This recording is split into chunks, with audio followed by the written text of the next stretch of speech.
কুরবানির মাঝে যদি কোনো বান্দা তিনটা ভুল করে তার কুরবানিটা কবুল হয় না। তিনটা কমন মিস্টেক যেটা আমরা করি, but we don't have any kind of realization about it. আমরা অনুধাবন করি না, তাই ভুল করার পরেও আমরা বুঝতে পারি না, টের পাই না। সেই তিনটা ভুল আমরা জানবো এবং আমাদের বেস্ট লেভেল থেকে আমরা ট্রাই করবো যেন আমাদের এই মিস্টেকগুলো না হয়। বলেন ইনশাআল্লাহ। নাম্বার ওয়ান মিস্টেক, নিয়তে ভেজাল। আমাদের অনেকে কোরবানি দেয় জাস্ট ফর শো অফ, লোককে দেখাতে চায় যে আমাদের গরু কত বড়। হ্যাঁ, সেলফি তুলে ফেসবুকে পোস্ট করে, ডেতে শেয়ার করে, গরুকে নিয়ে টিকটক করে, just like a part of fun, মজা ভাবে। নিয়তের ভেতরে ইখলাস নাই। অনেকে দেখবেন বলবে এরকমভাবে যে কোরবানি দেওয়া লাগবে গো, না দিলে ছেলেপেলে কার গোস্ত খাবে, মানুষের গরু দেখে বাড়াবে, এমন টাইপের কথাবার্তা বলে। মানে নিয়তটাই উল্টা, নিয়তি খালি খাবে আর ঘুরবে।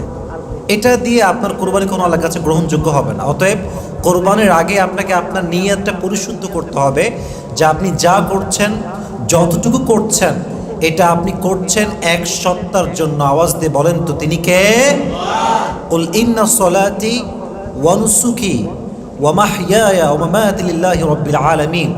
আমার নামাজ, আমার রোজা, আমার জীবন, আমার কুরবানি, আমার সমস্ত কিছু, সব কিছু হবে এক সত্তার জন্য। তিনি কে? আর মাথায় রাখবেন, কোরবানির গোস্ত দিয়ে কিন্তু আল্লাহর কোনো লাভ নাই। কোরবানির গরুর সাইজ দিয়ে আল্লাহর কোনো লাভ নাই। আল্লাহ আপনার হৃদয় দেখবে। ইন্নাল্লাহা লা ইয়ানজুরু ইলা সুওয়ারিকুম ওয়া আমওয়ালিকুম ওয়া ইন্নাল্লাহা ইয়ানজুরু ইলা কুলুবিকুম ওয়া আমালিকুম। আল্লাহ সুবহানাহু ওয়া তাআলা does not look at your body, does not look at your wealth, does not look at your appearance. আপনার সম্পত্তি দিয়ে আল্লাহর কোনো লাভ নাই, আপনার রূপ বা দেহের গঠন দিয়ে আল্লাহর কোনো লাভ নাই। আল্লাহ বান্দার দুইটা জিনিস দেখে, এক বান্দার ইলা কুলুবিকুম, বান্দার অন্তর, দুই হচ্ছে বান্দার নেক আমল। অতএব আমরা আমাদের হৃদয়টা পরিষ্কার রেখে কোরবানি করবো। রাজি আছেন তো ইনশাআল্লাহ? অতএব গোস্ত খাওয়ার নিয়তে মানুষ দেখানোর উদ্দেশ্যে কোরবানি করা যাবে না। সকলে বলেন ইনশাআল্লাহ।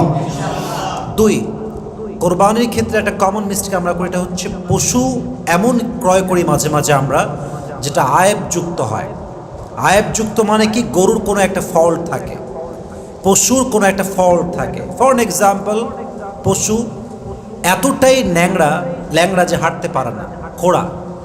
আবার কিছু দোষ আছে, যেমন আপনার মনে করেন যে দেখতে পায় না, কানা টাইপের, শুনতে পায় না, ঠসা টাইপের, আবার লেজ কাটা। এই যে কিছু বেসিক ফল্ট আছে, বেসিক কিছু ত্রুটি আছে, এই ত্রুটি থাকলে কোরবানি জায়েজ হবে না। তবে হ্যাঁ, কোনো গরুর যদি জন্মগতভাবেই তার শিং না থাকে, একটা হচ্ছে শিং কেটে গেছে বা কেউ কেটে ফেলেছে, এটা ত্রুটি তার, বাট জন্মগত তার শিং নাই, এমন পশুর দ্বারা কোরবানি জায়েজ হবে। বাট এমন কিছু ফল যেগুলো হাদিসে নিষেধ আসছে, যেমন ল্যাংড়া, খোড়া টাইপের আর কি, দেখতে পায় না, শুনতে পায় না, এমন পশু দিয়ে কোরবানি করলে তার কোরবানি কখনো জায়েজ হতে পারে। আল্লাহ আমাদের বোঝার তৌফিক দান করুন, সকলেই পড়া আমিন। তিন নাম্বার, কোরবানি করার ক্ষেত্রে একটা ভুলের জন্য অনেকের কোরবানি বাতিল হয়ে যায়। এই মূল কারণটা অনেকে আমরা জানি না।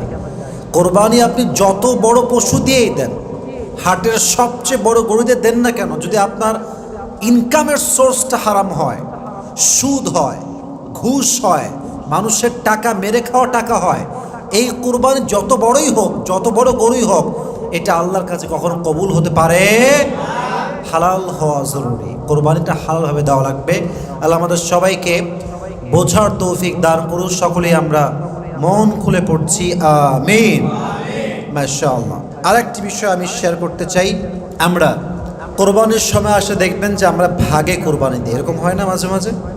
আমাদের কোরবানিও অনেক সময় ভাগে হয়, আমরা ভাগে দেই, 7 জন মিলে আমরা অনেক সময় ভাগে কোরবানি দিই আর কি। দেখেন, ভাগে কোরবানি দেওয়া জায়েজ নাকি না জায়েজ, এগুলো নিয়ে অনেক কথা আছে, এগুলো নিয়ে বেশি কথা আছে বলতে চাচ্ছি না, ইন ডিটেইলস আমি যাব না।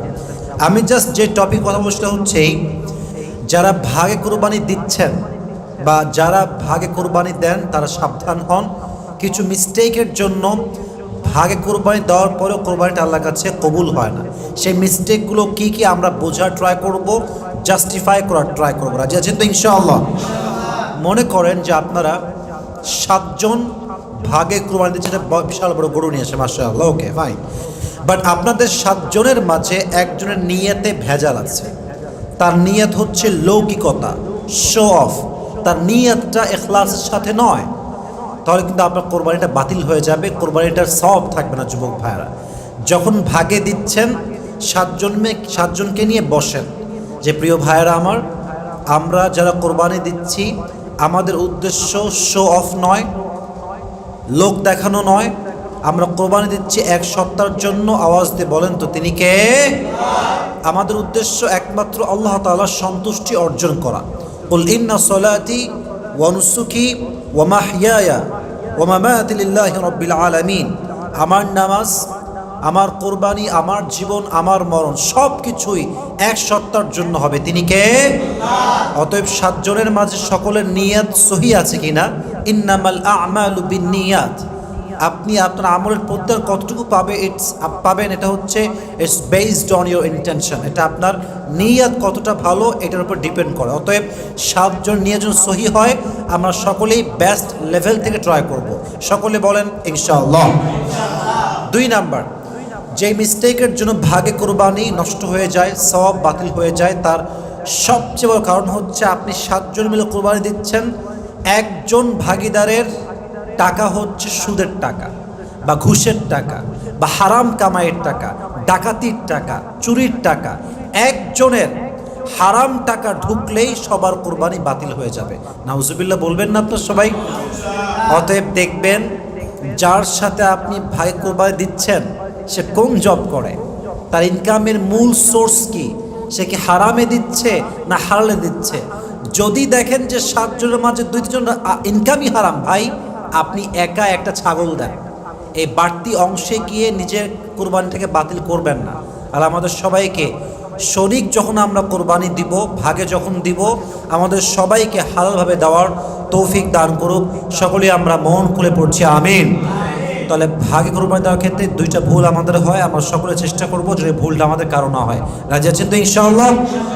আমাদের সবাইকে সেই তৌফিক দান করুক। সকলেই আমরা মন খুলে পড়ছি আমিন।